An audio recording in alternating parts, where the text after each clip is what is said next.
Hello दोस्तों, general studies में आप सभी का स्वागत है। तो दोस्तों, यूकेपीएससी द्वारा पिछली 2 परीक्षाएं करवाई गई हैं, जिसमें एक उत्तराखंड पुलिस का एग्जाम था और साथ ही पटवारी का एग्जाम था। तो अब आगे जो एग्जाम कराया जाना है वो है फॉरेस्ट गार्ड। ठीक है, फॉरेस्ट गार्ड यानी कि वन आरक्षी का एग्जाम, वन आरक्षी का एग्जाम है और एक महत्वपूर्ण परीक्षा है, क्योंकि इसमें कई सारे ऐसे बच्चे हैं जो 12वीं पास के उपरांत, ठीक है, 18 साल के उपरांत इस फॉर्म को भरे हुए हैं। और उत्तराखंड पुलिस में भी इसमें से कई सारे बच्चे होंगे। ठीक है, कई सारे जो पटवारी वाले थे उनके द्वारा भी ये फॉर्म भरा गया होगा।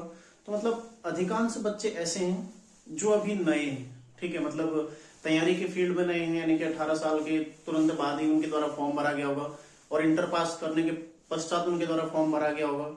तो देखो, पिछली दो परीक्षाएं कराई गई हैं आयोग द्वारा। इसमें एक है पुलिस का एग्जाम और दूसरा पटवारी का एग्जाम।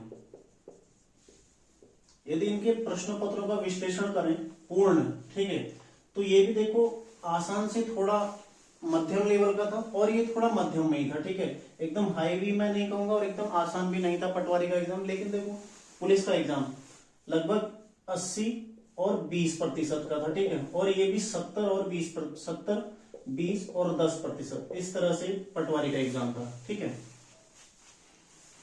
तो इनमें देखो इसी के हिसाब से जो अगला एग्जाम होना है वन आरक्षी, वो भी ऐसा ही पेपर आना है। ठीक है, मतलब परसेंटेज यही रहेगा। देखो, सेम पेपर तो नहीं आएगा।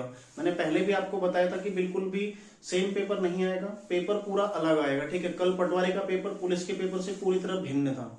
ठीक है, तो अगला पेपर भी पूरी तरह अलग होने वाला है, तो इसके लिए आप लोग तैयार रहिए। ठीक है, और दूसरा देखो, पुलिस वाले में करंट अफेयर्स ज्यादा थे, तो हम लोग सारे करंट अफेयर्स की तरफ मुड़ गए। सभी लोग करंट अफेयर्स देखने लग गए, ठीक है, लिखने लग गए, नोट करने लग गए।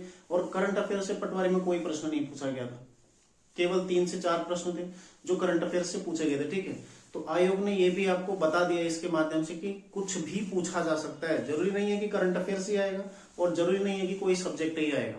ठीक है, तो आप लोगों को देखो क्या करना है, हिंदी, जो कि काफी आसान आ रही है, चाहे पुलिस के पेपर की बात करें या फिर पटवारी के पेपर की बात करें।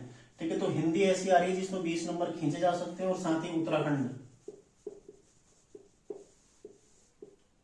भी कैसा है, देखो इसमें भी लगभग 30 से 35 नंबर हर कोई ला सकता है। ठीक है, आसान उत्तराखंड आ रहा है, कुछ प्रश्नों को छोड़ दिया जाए तो लगभग आसान ही है उत्तराखंड का भी। ठीक है, तो उत्तराखंड में भी आपको दिक्कत नहीं होनी चाहिए, हिंदी और उत्तराखंड।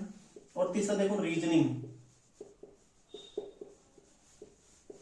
रीजनिंग में पटवारी में 6 से 7 प्रश्न थे, लेकिन पुलिस में 11 प्रश्न थे। ठीक है, तो मान के चलो 7-8 प्रश्न आपको जितने भी यहाँ पर मिल रहे हैं काफी आसान प्रश्न आ रहे हैं, तो इनको भी आपने गलत नहीं करना है। तो इसमें आपकी अच्छी पकड़ होनी चाहिए रीजनिंग में। ठीक है, 3 चीजें आपने बिल्कुल गलत नहीं करनी है, एक हिंदी, उत्तराखंड और रीजनिंग। ठीक है, यहाँ पर आपने बहुत अच्छे से प्रश्न पत्र को पढ़ना है पेपर के दौरान। अभी से आप उसके लिए तैयार रहिए, अभी से आप अपने आप को उसके लिए तैयार रखिए। ठीक है, प्रश्न पत्र में कल भी कई सारे ऐसे बच्चे जिन्होंने गलतियां कर दी हैं, आसान प्रश्न थे उनको भी गलत कर दिया है। तो ठीक है, गलती नहीं करनी है बिल्कुल भी। जो आसान प्रश्न है यहाँ पर आप गलत नहीं कर सकते, इधर आपका नंबर नहीं कटना चाहिए बिल्कुल भी।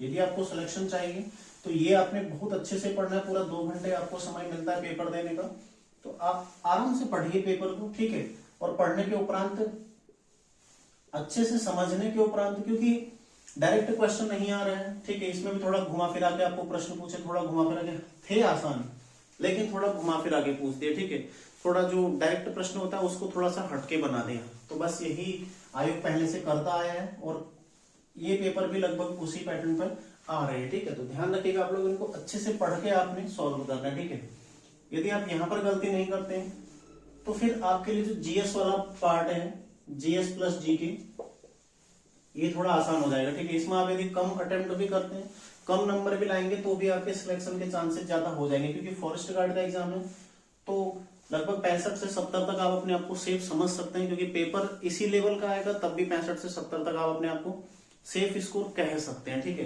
ध्यान रखिएगा आप लोग। तो देखो, जीएस कल वाले प्रश्न पत्र में पूरी पॉलिटी पूछी गई थी, और जो पिछला पुलिस का था उसमें करंट अफेयर्स और पॉलिटी, ठीक है, इनका पूरा संयोग था। मतलब 5-6 चीजें अलग अलग तरीके से पूछी गई थी।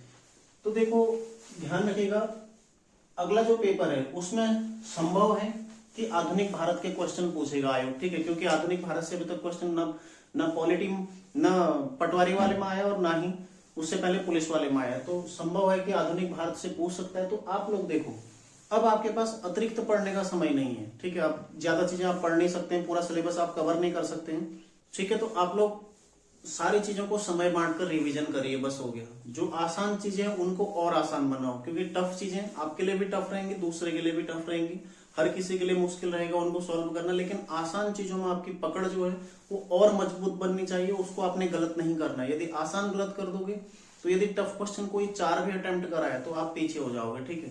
तो आसान में यदि कॉम्पिटिशन बराबर रहेगा तो टफ क्वेश्चन आपके लिए प्लस पॉइंट रहेगा, जिसको जितना आएगा वो उतना आगे रहेगा, ठीक है। और मेरिट में आने के चांसेस आपके ज्यादा रहेंगे, तो ध्यान रखिएगा।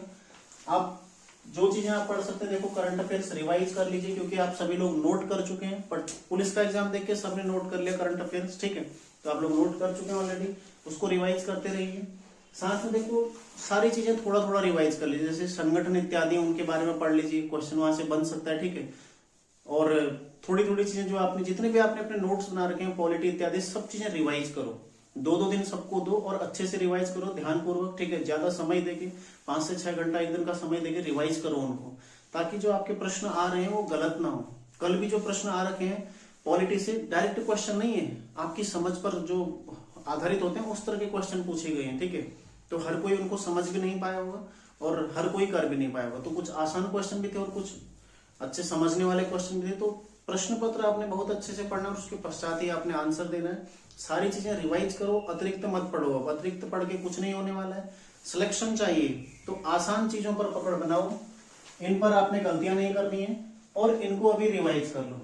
साथ ही ये भी रिवाइज करते रहिए, उत्तराखंड हिंदी, ठीक है, रीजनिंग वगैरह ये भी करते रहिए। लेकिन साथ ही आप जितना आपने नोट्स बना रखा है इनको रिवाइज जरूर करें, क्योंकि नोट्स में आपने जो पंक्तियां लिखे ना उसी पंक्ति से भी क्वेश्चन बन सकता है, ध्यान रखिएगा आप लोग, ठीक है। तो इनको रिवाइज करो, अतिरिक्त पढ़ने की आवश्यकता नहीं है, ठीक है। और साथ ही आप लोग व्हाट्सएप ग्रुप को ज्वाइन कर सकते हैं, तो 2 प्रैक्टिस सेट करवाऊंगा मैं, ठीक है। हालांकि मेरे द्वारा 4 शेड्यूल किया गया था, लेकिन मैं 2 ही करवाऊंगा, एक इस हफ्ते करवाऊंगा, एक अगले हफ्ते करवाऊंगा, ठीक है। लेकिन प्रश्न पत्र थोड़ा और चेंज करके थोड़ा अच्छे तरीके से बनाकर, ठीक है, आप लोगों को ग्रुप में मिलेगा। तो आप लोग व्हाट्सएप ग्रुप ज्वाइन कर सकते हैं। साथ ही परीक्षा वाणी और रीजनिंग भी मैं इस हफ्ते से आपको आज से कराने वाला हूँ, ठीक है। परीक्षा वाणी और रीजनिंग दोनों चीजें मैं आपको करवाऊंगा, ताकि आप लोग तब तक का थोड़ा आपका रिवीजन हो जाए। कुछ आसान चीजें रीजनिंग की और परीक्षा वाणी में कुछ टॉपिक वाइज मैं आपको रिवीजन करवा दूंगा, ठीक है। तो आप लोग यदि चैनल पर नए हैं तो चैनल को सब्सक्राइब जरूर कर लीजिएगा, ठीक है। और मिलते हैं नेक्स्ट क्लास में, आप लोग तैयारी करते रहिए। धन्यवाद।